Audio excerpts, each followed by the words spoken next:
introduce to you 4 people who will be telling us about the Ethiopian community in Arlington.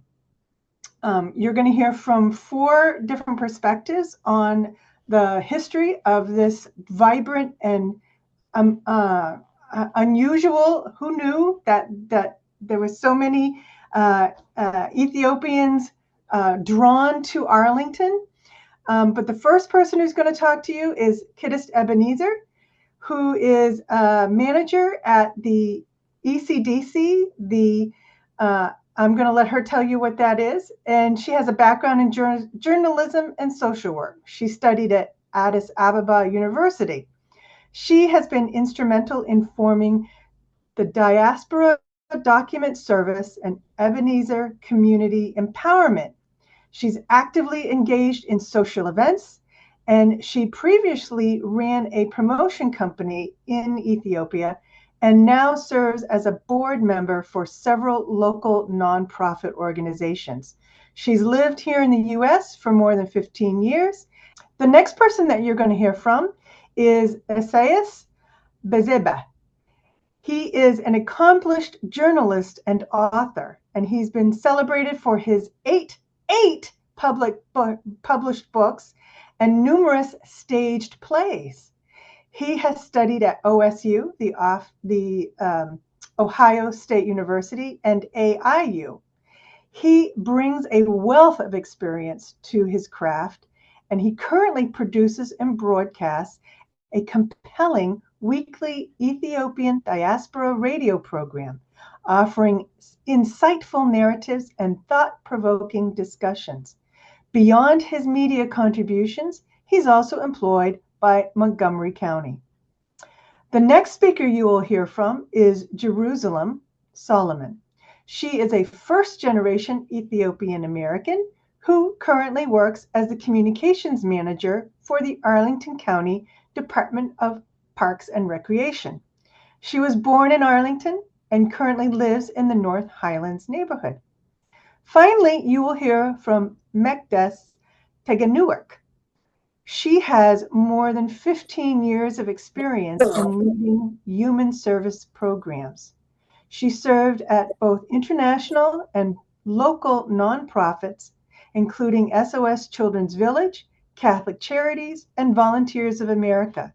She has a Master's of Arts degree in education from Addis Ababa University and is pursuing a doctorate of strategic leadership. Mekdes is a senior program officer for the Community Integration Program at ECDC.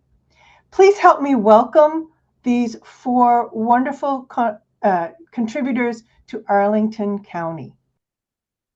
We're going to hear first from Kiddist. Thank you. Good evening, everyone. Thank you for coming today. I'm really excited. Happy to welcome you. First, a big thank you to the Arlington Historical Society for inviting us to this event. We also appreciate really Unet Bombe, the organizer, for making this event possible. As everyone knows about, February is African American History Month, a time to honor the rich heritage, struggles, and achievement of African American people worldwide.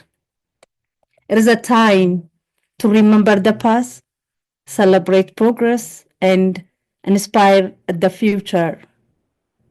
Tonight, we will talk about Ethiopians in Arlington, their journey, contribution, and challenges. First, my friend journalist Isaias Lissanu will speak. His topic is Ethiopia and African American movement. He will explain how Ethiopia history inspired African American struggles for freedom. And next, my dear friend Jerusalem Solomon, who work for this wonderful county, Arlington, will take over. She will answer big questions such as why did Ethiopians come to Arlington? How did they build their lives here? What impact have they had? She will talk about their business, a culture, and influences. She will also explain the struggles of keeping their culture while adjusted to life in America. Halfway through, my friend and colleague Magdas Asrat, will introduce the Ethiopian Community Development Council, ECDC. This remarkable organization, which is recently celebrate our 14th anniversary, has been pillar of support for the immigrant and refugee community in Arlington and for over 25 states. At the end, we'll have a Q&A section. Please save your question for the last, or you can share with us at chat post. Throughout for presentation, we'll have short videos on the topic we discuss. I hope you learn something new about Ethiopian in Arlington today. Now, let's begin. Please welcome Isaias Lsanu. Thank you very much. Ladies and gentlemen, the picture that you're seeing, that beautiful man, that's a handsome guy, is me, which I'm going to present about Ethiopia and the African American movement. And please allow me first to thank my colleague Qudus for inviting me to deliver this presentation. Most importantly, also, I want to extend my heartfelt gratitude to Unet Bembo for her dedication to preserving history and for organizing such a meaningful event. It is an honor to be here as we celebrate African American History Month, a time to reflect, honor, and acknowledge the extraordinary contribution of African Americans to this nation and the world. As Ethiopians living in the United States, we must recognize that their sacrifice have paved the way for us too. Their struggle for justice, equality, and dignity is not separate from our own. In many ways, it has shaped the very path that allows us to call this land home. Today, we're going to look at Ethiopia and the African movement. Ethiopia as a symbol of Black resilience and pride, African American connection to Ethiopia through history, why Ethiopia mattered to the African American struggle. And then at the end, I will reflect on Black History Month. First, the bond between Ethiopia and the African American movement. The connection between Ethiopia and the African American movement runs deep. Ethiopia has long been a symbol of pride and resistance for African Americans. During times of enslavement, segregation, and discrimination, Ethiopia stood as a beacon of African independence and resilience. When Italy attempted to colonize Ethiopia in the 1930s, African Americans rallied in solidarity, seeing Ethiopia's fight as their own. Poets, activists, leaders such as W.E.B. Du Bois, Marcus Garvey, and Malcolm X looked to Ethiopia as a source of inspiration, proving that Africa had never been conquered in spirit. Well, Ethiopia's impact on the African American struggle, one of the most significant moments in African history that resonated with African American was a Battle of Adwa in 1896. Ethiopia's victory against Italian colonization was a beacon of hope, proving that an African nation could resist European rule. Leaders like Marcus Garvey saw Ethiopia as a promised land, inspiring Black liberation movement worldwide. When Mussolini, Italy, invaded Ethiopia in 1935, African Americans saw it as an attack on Black sovereignty. Thousands protested in Harlem, while leaders like Du Bois and Langston Hughes spoke out. Some Africans American even tried to join the fight. Most famously, pilot John Robinson, who trained Ethiopian pilots and became a hero. The Ethiopian cause became deeply personal, linking the fight against fascism to the struggle for racial justice in the US. When Emperor Haile Selassie gave his speech at the League of Nations, his words, "It is us today, it will be you tomorrow," resonated deeply with Black activists who were fighting for their own rights in America. Ethiopian resistance and African American solidarity didn't end with World War II, though. Ethiopia became a hub for Pan-Africanism, hosting the African Union and inspiring decolonization movement across Africa. Today, we continue to see strong ties between Ethiopia and the global Black community. Well, how their struggle opened doors for us. But beyond symbolism, their struggle is the very reason many of us here today. It was through the civil rights movement, the march, the sacrifice, the unyielding demand for equality that immigration laws changed. Before 1965, US immigration policy heavily restricted Africans. However, with the passage of the Immigration and Nationality Act, influenced by the civil rights movement, new doors opened. That law allowed thousands of Ethiopian and other Africans to migrate, to seek refuge, to build new lives in land where justice was fought for with blood, sweat, and unshaken determination. At this point, what is our role as an Ethiopian in African American experience? I'll tell you, as Ethiopian immigrants, we are not outsiders to this story. We're part of African American community. We walk on the street paved with the legacy of those who fought against segregation. We send our children to schools that were once battleground for the rights to learn freely. We work in industries where Black men and women broke barriers so that all people of color could have fair chance. We owe them not only our gratitude, but also our commitment to carrying forward their legacy. Finally, this quote reminds us of importance of hope, perseverance, and staying true to our aspiration.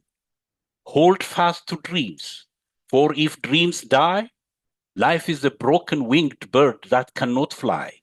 Langston Hughes, which resonates deeply with the struggle and triumph of African and African American history. Now, ladies and gentlemen, I would like to invite you to watch the following short video. This will serve as a transition to the next segment. Thank you for listening.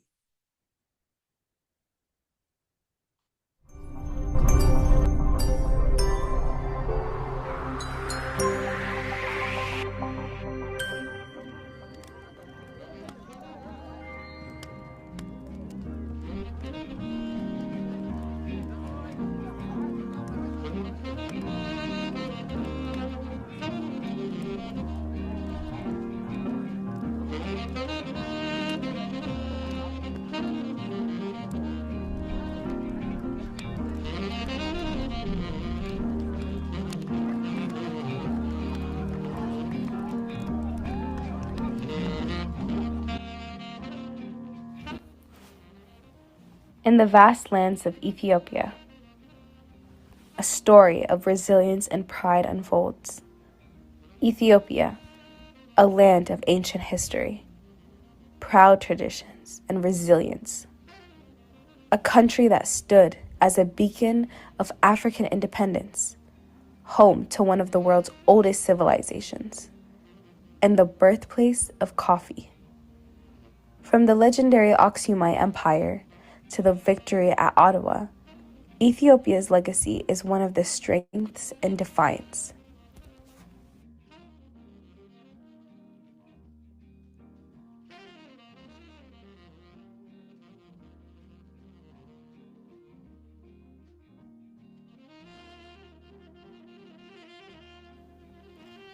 Across the Atlantic, a parallel tale of struggle and triumph is written by African Americans fighting for equality.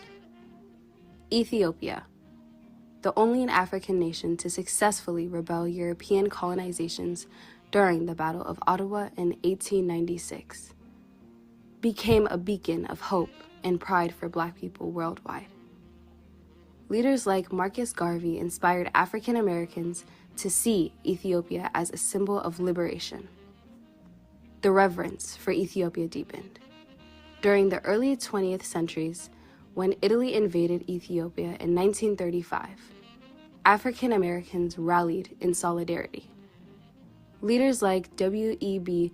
Du Bois and Langston Hughes advocated for Ethiopia, connecting their struggles with Ethiopia's fight against imperialism. The crowning of Emperor Haile Selassie in 1930 inspired the Rastafarian movement, emphasizing Ethiopia as the Promised Land. Later, as Ethiopia hosted the Organization of African Unity, it solidified its role as a unifier of African nations and their diaspora. The struggles of African Americans and Ethiopians echo each other.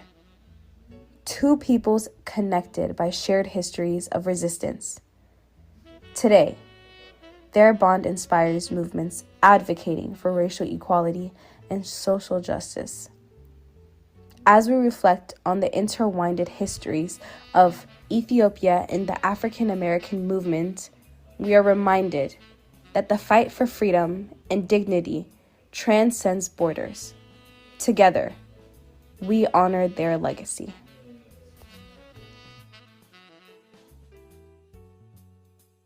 I may not get there with you, but I want you to know tonight that we as a people will get to the promised land.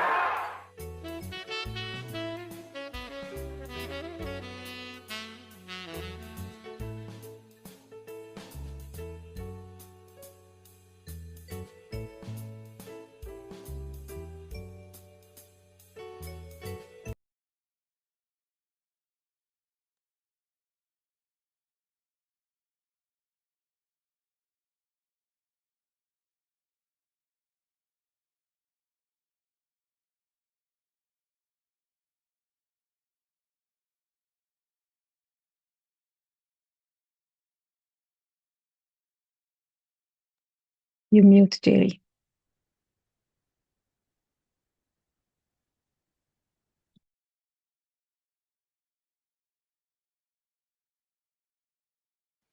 Hi, folks. Can everyone hear me now? Yes, we can hear you now. Okay, wonderful. Thank you so much, Isaias, and thank you to everyone who's organized today's event. That was a wonderful transition. So what I'll move into is a bit more about just underlying information, background about Ethiopia, and our connection to Arlington. So a little bit about me, I'm Jerusalem Solomon. As mentioned before, I currently work for Arlington's Department of Parks and Recreation, where I serve as the communications manager, and I'm a native Arlingtonian. I was raised right off of Columbia Pike for my younger years. My family moved to Annandale for my adolescence, took some odd jobs after school, which took me right back here where it all started. And I'm really proud to be a first generation Ethiopian American. Like many Ethiopians my age here, our parents migrated here in the 70s and 80s. So we're kind of experiencing the US through a lens that our parents didn't. And I'm really glad to bring that perspective here today. So again, I'll talk a little bit about Ethiopian background, culture, and connection to Arlington.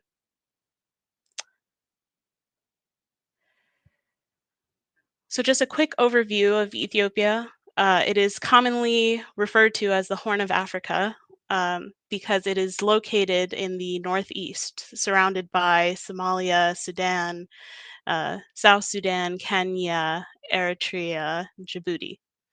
The current population is over 120 million people across nearly 430,000 square miles of land. Ethiopian is known as the birthplace of coffee. And anecdotally, the story is that it was discovered by a goat herder who noticed his goats becoming very energetic after eating coffee berries. It is a rich land that is filled with gold, salt, copper, gemstones, and other minerals, and rivers that include 12 river basins. Most famously, the Blue Nile ends in Ethiopia. It's really known for its rural agriculture being a vital part of Ethiopia's economy, providing food and employment for most of the population. It's very important because it allows for food security, employment, but of course has its challenges, including sometimes low yields or risk because of climate. But it's also important to know that there are other sides to Ethiopia as well. While we are very dependent on our rural agriculture, there's also a lot of rapid growth and urbanization. Um, then, of course, we have to remember the diversity of the people there. So we have over 80 different languages spoken and over 80 different ethnic groups, some of the largest being Amhara, Oromo, and Tigrinya. So we have a very rich culture, and if you haven't been able to experience it through community festivals, I hope that you'll take an opportunity to go out and learn more by being present in the culture. Um, you know, pictures here showcase some of our traditional garb, like Abashak Amis. I'm wearing something right now. Adis was wearing one too, which is our traditional attire for Abasha women, and it's usually worn for formal events. Um, we also take pride in, as the video said, being part of Africa's oldest and only independent nation. Um, and of course, we have rich variety amongst the food we eat, our coffee ceremonies, our music ranging from old and traditional to very modern and hip Ethio jazz. And we take a lot of pride both through the music that we offer and all the cultural experiences kind of displayed on screen.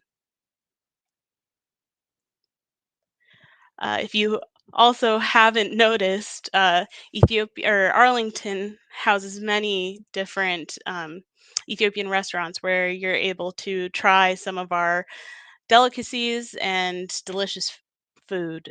So if you haven't been, just some restaurants that you might see, especially on Columbia Pike, are Dama Pastry and Cafe, Bethel Cafe, Meta, which is one of our newer ones, and Jeddah.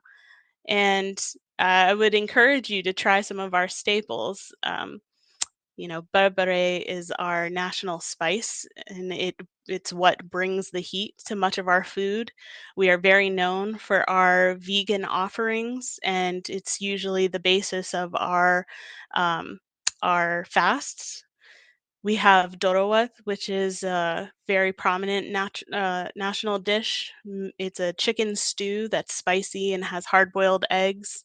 Our tips and our kutfo and teresaga. If you didn't know, there are very many ways that we cure meats before we eat them. Faith and spirituality is a major component of our culture. You know, pictures here show like Lalibela, which is a town in the Amhara region and in northern Ethiopia.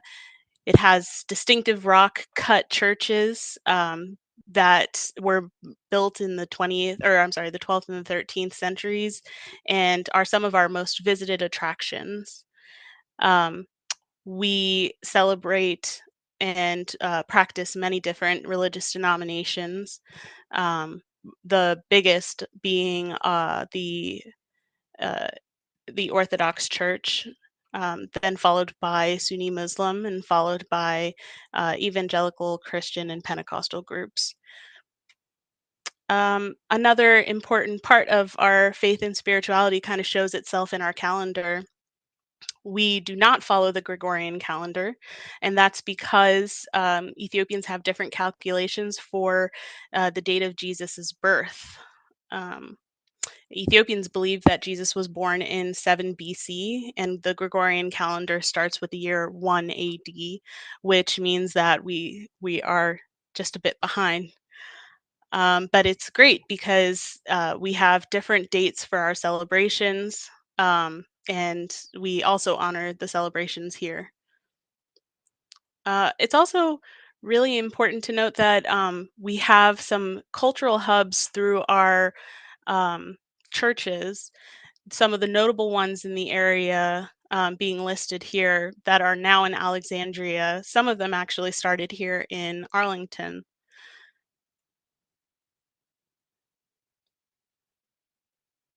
And then, of course, there was the Ethiopian migration here. Migration particularly happened when Ethiopians started to arrive in the 1970s and 80s, and they continued mostly because of political unrest in the area. Arlington was incredibly attractive to Ethiopians because of its proximity to DC, and I'll talk a little bit about the Ethiopian population in the region. So there's a bit of a spread, but in terms of Arlington's population, it's pretty high. The presence of Ethiopian businesses and churches and social networks made it much easier for communities or newcomers to settle and adapt. And people were really on the hunt for the availability of jobs and educational opportunities. And while everyone was here as a newcomer, it was incredibly important to make people feel welcomed. The video that you see on screen is actually a home video that my father took when my grandmother came to the US. She and her sister flew to Dulles Airport, and she was greeted by 20 odd children, nieces, nephews, and friends. It was truly meant to be a homecoming, even though it was a new and foreign land to them.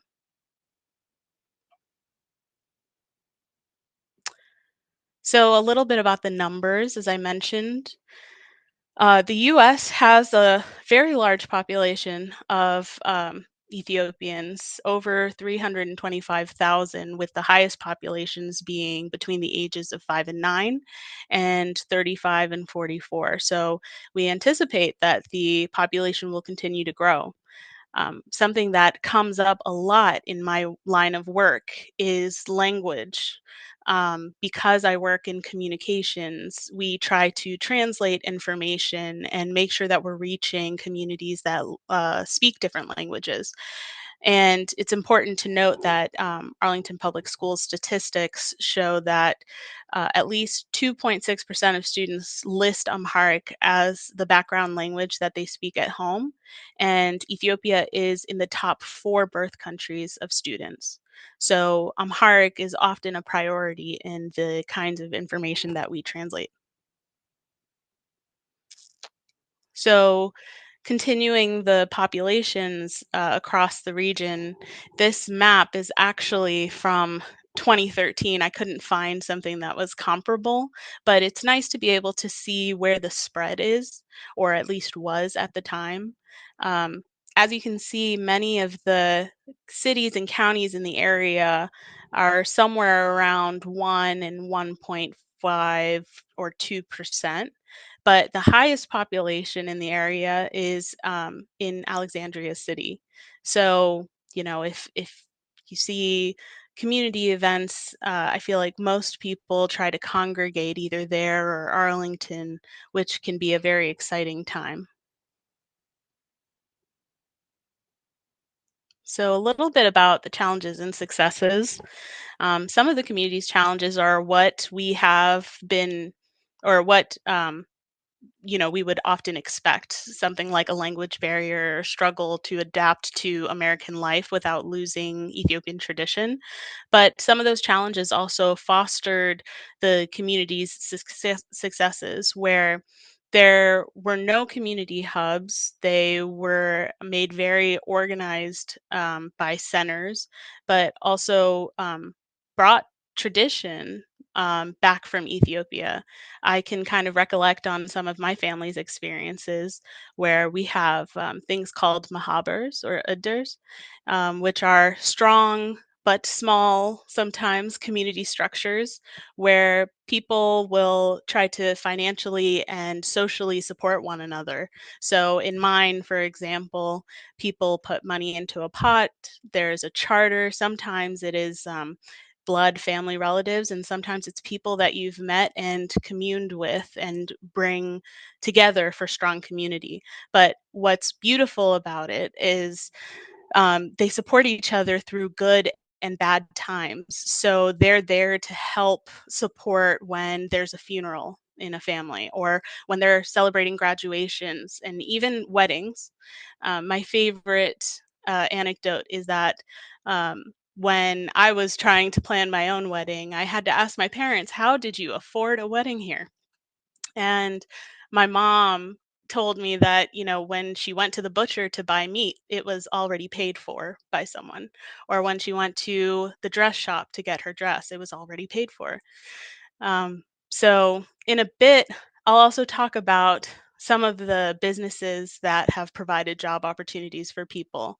Migrants here are really dependent on whatever jobs were available to them. We are a very hardworking people. Um, Many of which, kind of like my mom, ended up in the hospitality industry, but slowly gravitated towards opportunities where they could take part in ownership. So the DC area, especially, my dad, for example, was a cab driver, and that's to have some ownership over the time and the energy spent and being able to be home with us whenever we needed it. But there's a lot of evolution in business as well. So I'm excited to talk about some of the businesses here in Arlington. Lastly, of course, there's an importance on having opportunities for children. So I'm part of one of the first generations to be born here, and there was a huge difference between the way I was raised and my parents were raised. But there are very high expectations and definitely some reaped rewards, some such as the story that we'll share here. So I will share a story of Maddie Tensa, who was a finalist for an Innovators Challenge just last year.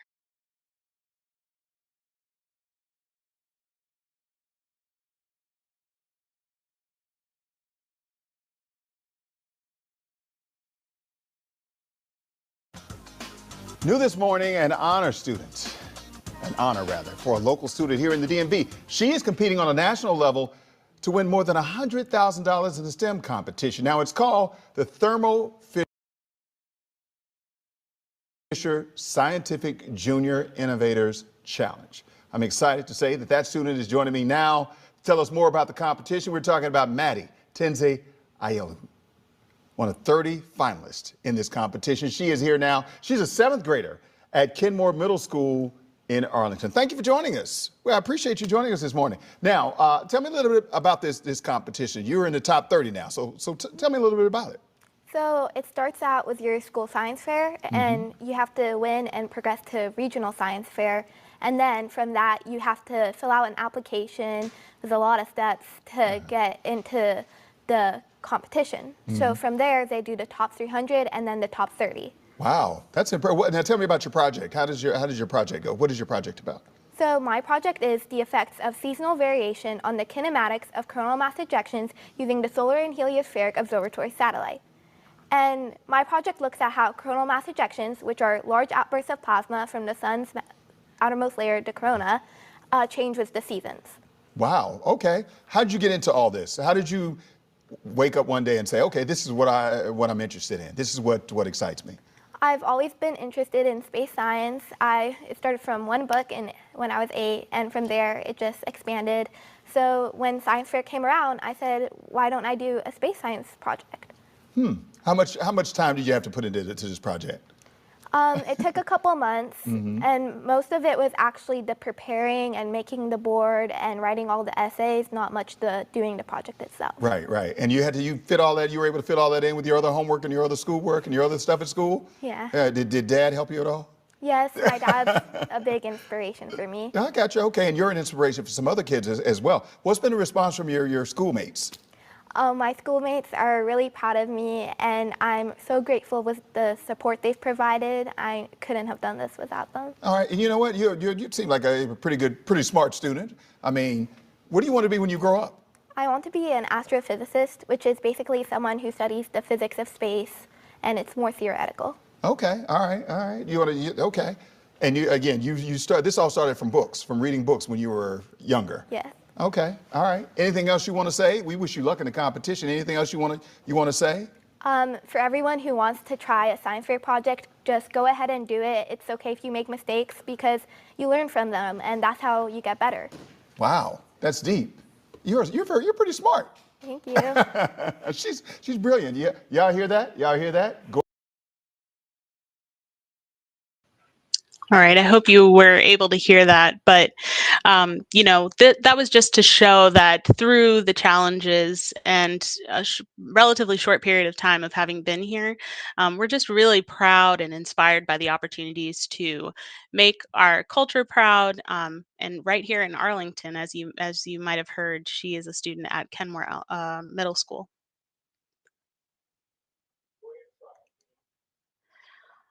All right, and like I said before, we are evolving in our businesses and our community hubs. So wanted to shed some light on some of the economic contributions right here in Arlington, which includes a lot of entrepreneurship, but also our support organizations. The Ethiopian Community Development Council is here, and I'm sure Magdas will speak more to this in a little bit. But we also have our surrounding support areas. So the Ethiopian Community Support and Advocacy Center in Alexandria, the Ethiopian Community Center in Washington, D.C. And if you haven't experienced the restaurants that I talked about earlier, I would also add to the list Adito's Coffee Social, which is Ethiopian owned and AT restaurant. And then other types of businesses, many of them being markets.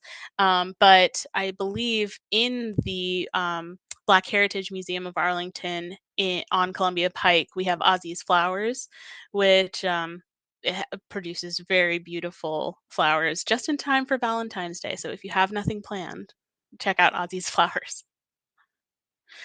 And that's the end of my portion. So I'm going to pass it on to Magdas, and I'll see you again at our conclusion.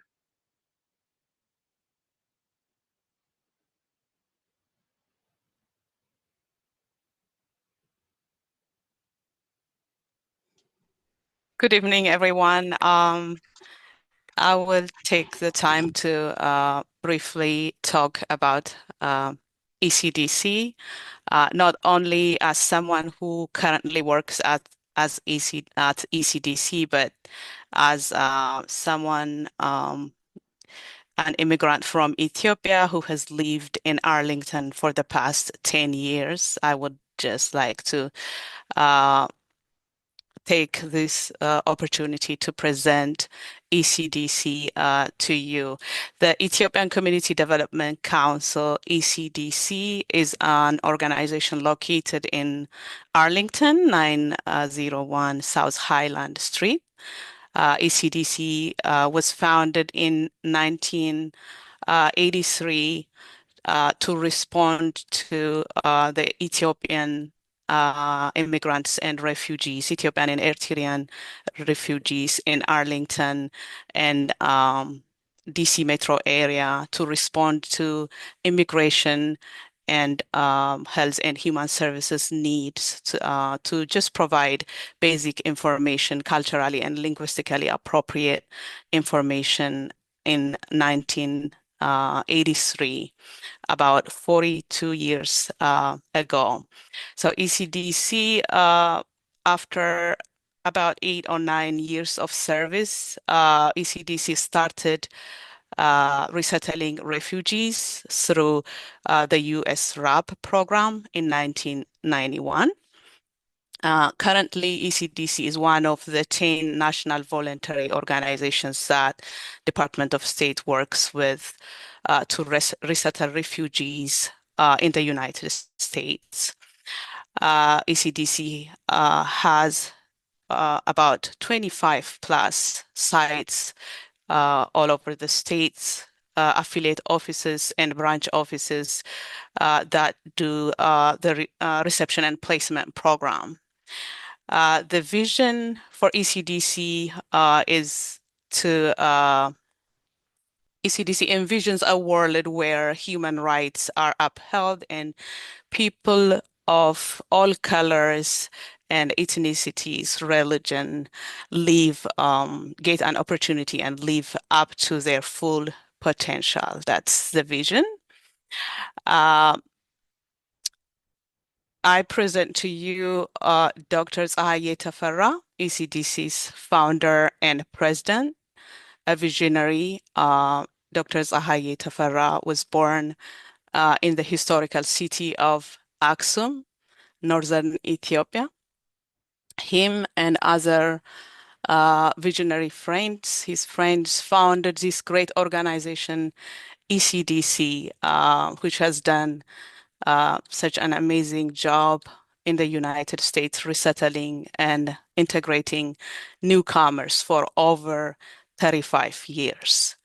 So what we do, what ECDC does in the resettlement program, very briefly, placing newcomers into welcoming communities across the U.S., about 18 plus states, through our 8 branch offices and 2 community partners, and more than 18 plus affiliate offices.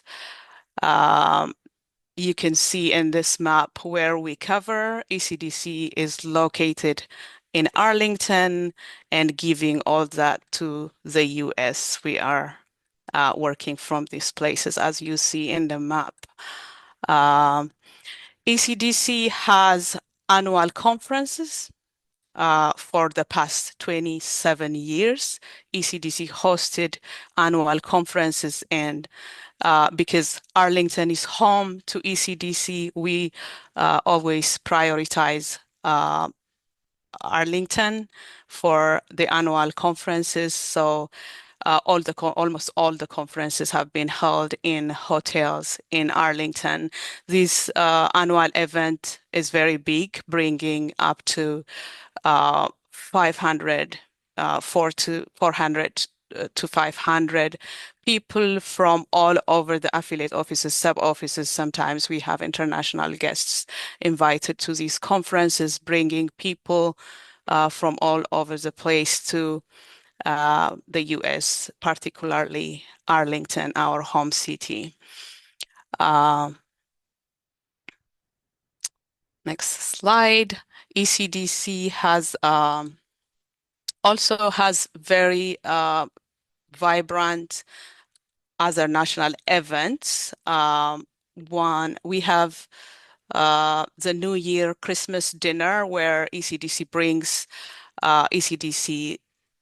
different ECDC staff members and Arlington community members, members of the Arlington different offices, state and stakeholders, bringing together, passing season's greetings and also gratitude. The other very remarkable event that ECDC hosts is the Refugee First Thanksgiving. This is coordinated by ECDC's sub-office, branch office in Arlington, the African Community Center. The major purpose for this event is introducing American culture to the newcomers that ECDC welcomes, resettles, and integrates into the American community. So we bring all newcomer refugees, welcome them, and Ethiopian businesses and other Arlington businesses are very instrumental to our event through bringing donations and more. Our other event is World Refugee Day. We also celebrate World Refugee Day. And also we have an annual 5K run for refugees.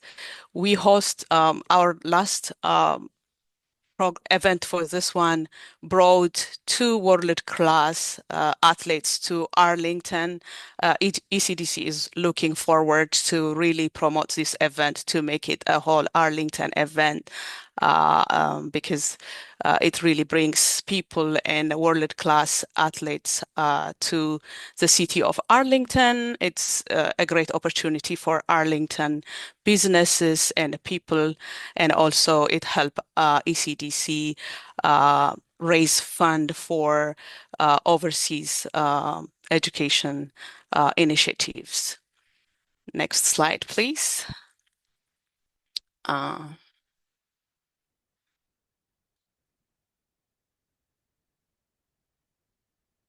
Yes, okay. I have said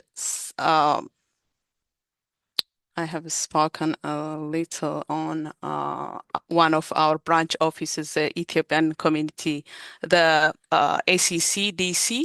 I just wanted to spend some time on our branch office, ACC DC Metro, because this branch office is located in Arlington, providing different services to Ethiopians and Eritreans living in Arlington, and actually other local Arlingtonians by helping them adjusting filing different kinds of immigration forms, connecting them to housing services, health, education, all kinds of health and human services, and employment, filing EAD cards for newcomers, and beyond. Between the year 2022 to 2024, we have served about 546 Arlington residents, of whom 412 are Ethiopians, about 66 Afghan, 22 Sudanese, and 46 others. You can see the diversity of the population that we serve.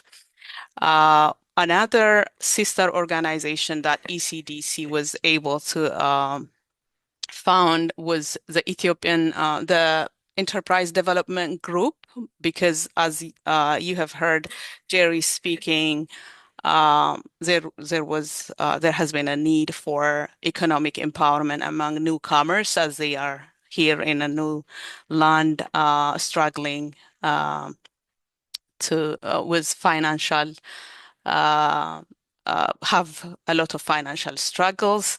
So Jerry have spoken about how traditionally people do support each other within our community, but ECDC has brought an enterprise development group, an organization that provides economic empowerment, education to newcomers, immigrants, refugees, mostly small and medium income families, supporting them, educating them about financial literacy, providing small business loans, car loans, free tax filing, and if you see for the 5-year strategic plan between 2019 to 2023, EDG closed up to 222 micro loans, about 6,200,000 something. So you can see how ECDC evolved from resettlement to providing economic empowerment to the community.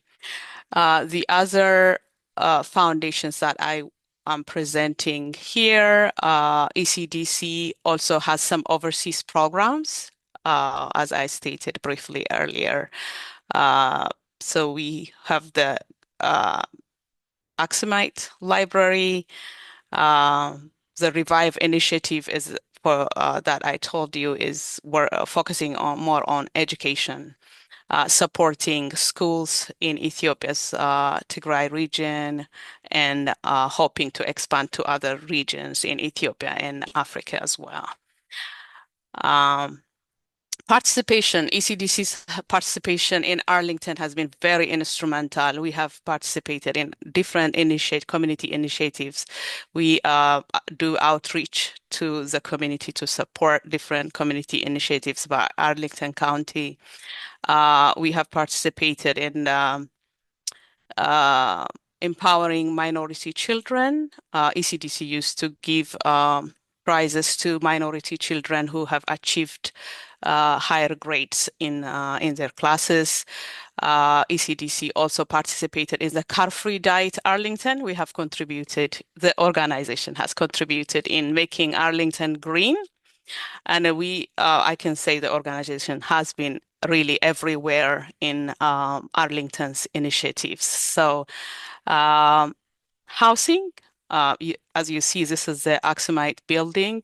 It's found in Arlington, 1100 South Highland Street.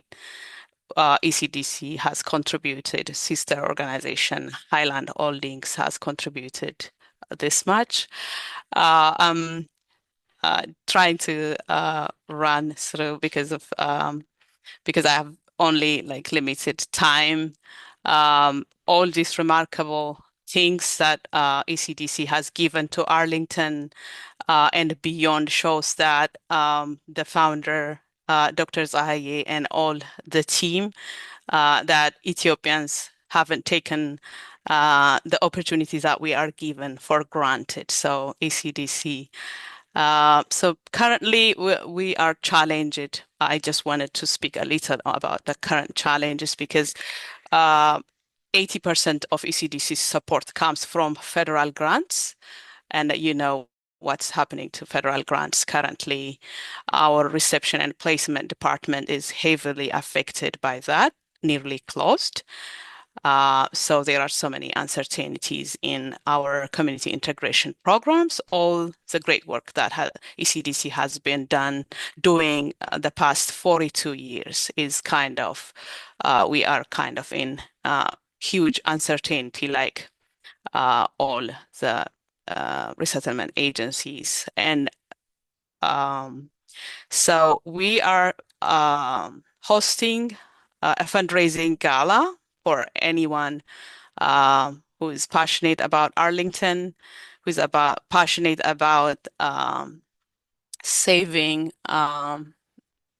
history in Arlington. ECDC is hosting a gala on May 22nd. I highly encourage you to participate, promote. I will drop the website where you can find information for the gala. It's very hard to explain about this giant organization in a few minutes, but I hope I was able to capture most of it. Thank you so much.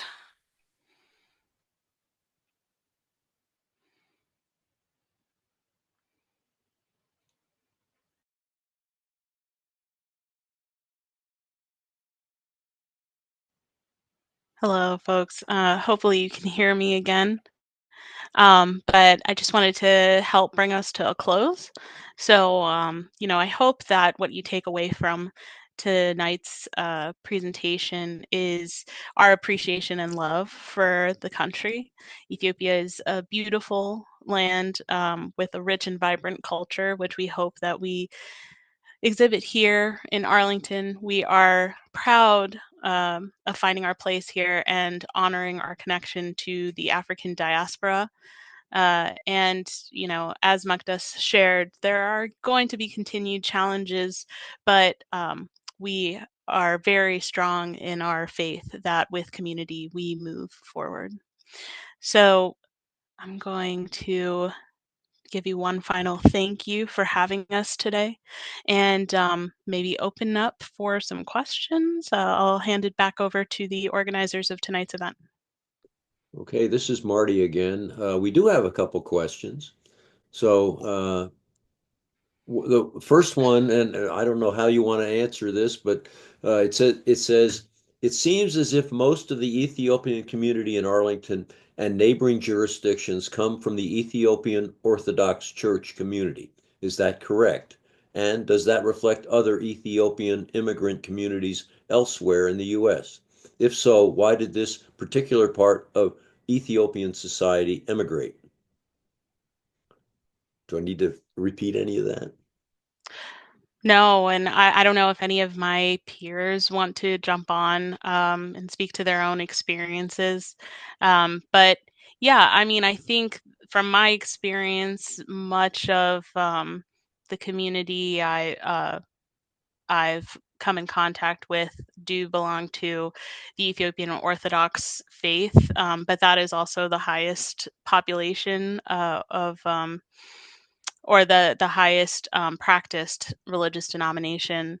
So it kind of is in line with that.